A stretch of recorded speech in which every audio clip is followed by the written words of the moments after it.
बिस्मिल्लाहिर्रहमानिर्रहीम। अस्सलामुअलैकुम स्टूडेंट्स। तो आज एक नए टॉपिक के साथ आए हैं और हमारा टॉपिक आज का है कंटिन्यूअस रीनल रिप्लेसमेंट थेरापी। तो ये जो कंटिन्यूअस रीनल रिप्लेसमेंट थेरापी है ये भी एज सेम हीमोडायलिसिस जैसे हुआ था उसी की तरह है। अब इसमें हम क्या करते हैं, it is used for the patients, ये उन पेशेंट्स के लिए बनाई गई है जो कि क्रिटिकल कंडीशन में है, यानी उनका किडनी सही से काम नहीं कर रहा, और उनके लिए ये डिज़ाइन किया गया है उन पेशेंट्स के लिए जो unable to tolerate repeated procedures, यानी जो बार बार यानी इस प्रोसीजर को रिपीट करना नहीं चाहते या वो टॉलरेट नहीं कर सकते हीमोडायलिसिस या पेरिटोनियल डायलिसिस को, उनके लिए ये कंटिन्यूअस रीनल रिप्लेसमेंट थेरापी की जाएगी। इस प्रोसेस को यानी रन करता है continuously 24 hours a day once started. जब स्टार्ट होता है, स्टार्ट से लेके एंड तक इसमें 24 घंटे नीड होते हैं। अब स्टूडेंट्स याद रखिएगा, पेरिटोनियल डायलिसिस, ये आप यहाँ देख सकते हैं, ये पेरिटोनियल डायलिसिस है। और यहाँ पे आप देख सकते हैं कि ये पेरिटोनियम का एरिया है, यानी एब्डोमेन की साइड, इसको पेरिटोनियम कहते हैं। और यहाँ आप देखें, इन पेरिटोनियल डायलिसिस एब्डोमिनल कैविटी को यूज़ करेंगे टू फिल्टर ब्लड। अब जो ब्लड आ रहा है उसको, क्योंकि किडनी तो काम नहीं कर रहा, तो अब यहाँ पर ये जो एब्डोमिनल कैविटी है वो एक्ट करेगी as a filter of blood, blood को फिल्टर करने के लिए ये इसका काम करेगी। अब ये जो प्रोसीजर है ये स्टार्ट होता है जब डॉक्टर क्या करेगा, इंसिशन स्टूडेंट्स पहले भी बताया था कि ये पेरिटोनियम के साइड में या जहाँ से इसको कट कर देंगे, कट करके ओपन कर देंगे, उसको इंसिशन कहा जाता है।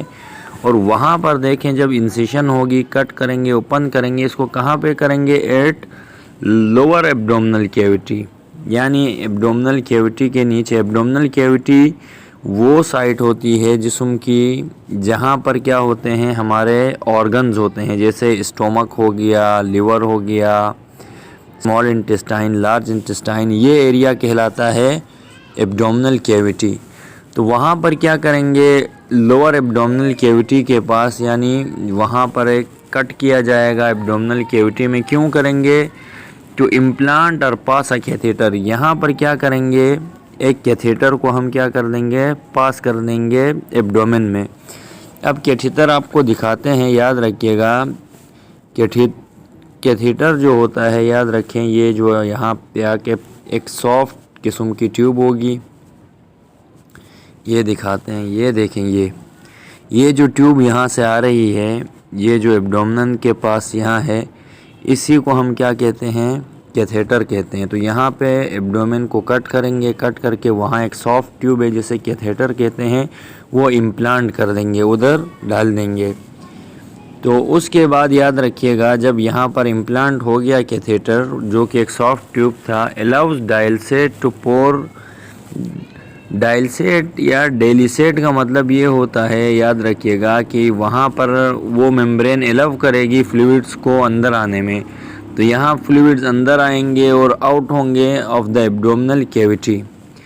अब याद रखिएगा, यहाँ पर एब्डोमिनल कैविटी के ऊपर एक सरफेस होती है जो कवर्ड होती है, उसको हम पेरिटोनियम कहते हैं, वो कवरिंग है उसकी, जो सर्व करती है as a natural filtering membrane, यानी एक नेचुरल तौर पे वो एक फ़िल्टर का काम करती है कि चीज़ों को वहाँ आने और जाने में वहाँ वो हिंड्रेंस पैदा करेगी, इस वजह इसको फिल्टरिंग मेम्ब्रेन कहा।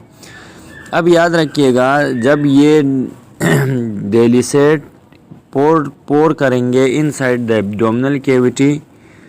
अब यहाँ पर ये देखें, ये जो डायलसेट बैग है, यहाँ आप देख सकते हैं, ये स्टूडेंट्स आप देखें, यहाँ पर आपको दिखा देते हैं, ये डेली सेट बैग है। और ये डेली सेट बैग इंसर्ट किया गया है इनटू पेरिटोनियल स्पेस।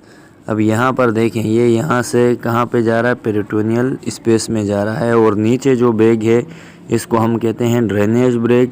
यहाँ से जो ब्लड फिल्टर होगा उसमें जो टॉक्सिक वेस्ट वो सारे बाद में यहाँ जमा हो जाएंगे, जैसे आपको यहाँ पे दिखाया गया है। तो अब याद रखिएगा स्टूडेंट्स,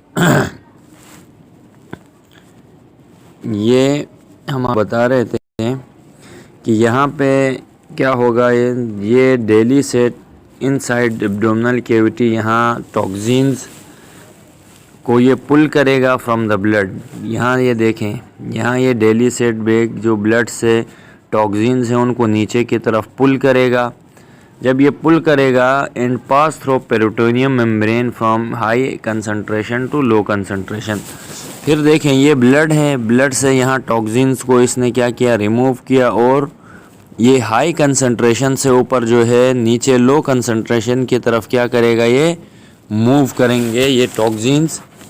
तो उसके बाद क्या होगा, ये जो फ्लूइड था ये जो बॉडी के अंदर कहीं और तक रहेगा, अलाउइंग एक्सचेंज, तो ये फिर एक्सचेंज होगा और वहाँ इक्विलिब्रियम इस्टेब्लिश होगा आयनिक कंपोनेंट्स का, जो वहाँ पर सॉल्ट्स या मिनरल्स हैं जिस फॉर्म में भी है, कैल्शियम ऑक्सीलेट्स की फॉर्म में, विथ द ब्लड जो ब्लड में है, रनिंग जो उसमें रन कर रहे हैं इन द अंडरलाइंग वेसल्स, इन नालियों के अंदर। ये जो आप देख सकते हैं इन नालियों में, ये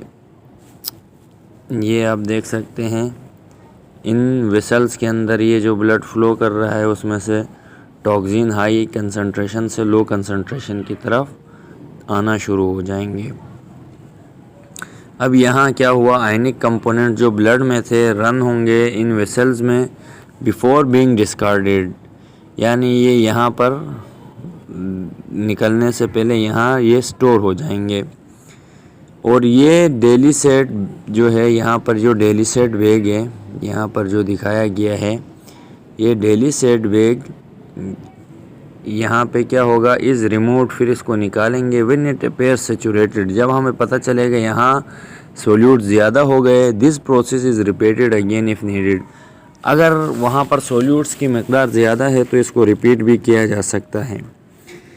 अब याद रखिएगा, पेरिटोनियल डायलिसिस को रिपीट किया जाता है दिन में 4 से 5 टाइम्स, और ये लेस इफ़ेक्टिव होता है देन द हीमोडायलिसिस, यानी हीमोडायलिसिस की निस्बत ये इतना बेहतर नहीं है।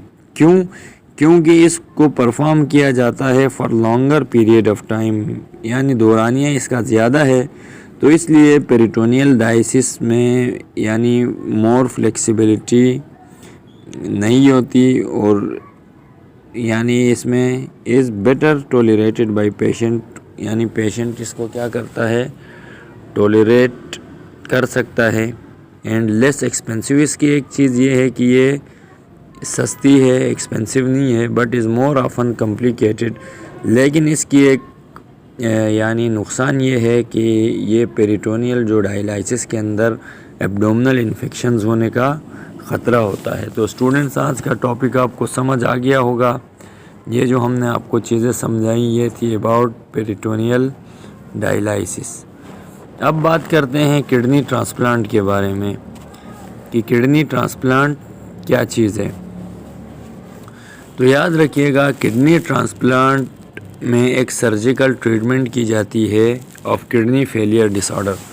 जिन लोगों का किडनी अपना फंक्शन नहीं करता उनके उस किडनी को क्या किया जाता है, चेंज किया जाता है, और ये सर्जिकली किया जाएगा, यानी इसमें इसके बॉडी को कट किया जाएगा, फिर जाके ये किडनी ट्रांसप्लांट होगा।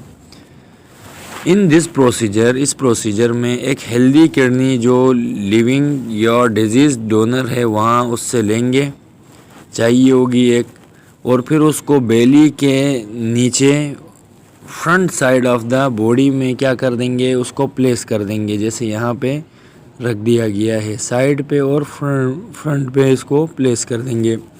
अब ये किडनी क्या होती है, ये डोनर की किडनी थी जिसने दी, और ये रिसिपिएंट है, और यहाँ पर ये जो है डिजीज़ किडनी है जो ख़राब हो गई थी इसकी। तो फिर अब क्या करेंगे, the disease kidney usually left होती है प्लेस में, किडनी ट्रांसप्लांट वहाँ पे डन हो जाएगा when the kidneys have lost about 90% of their function।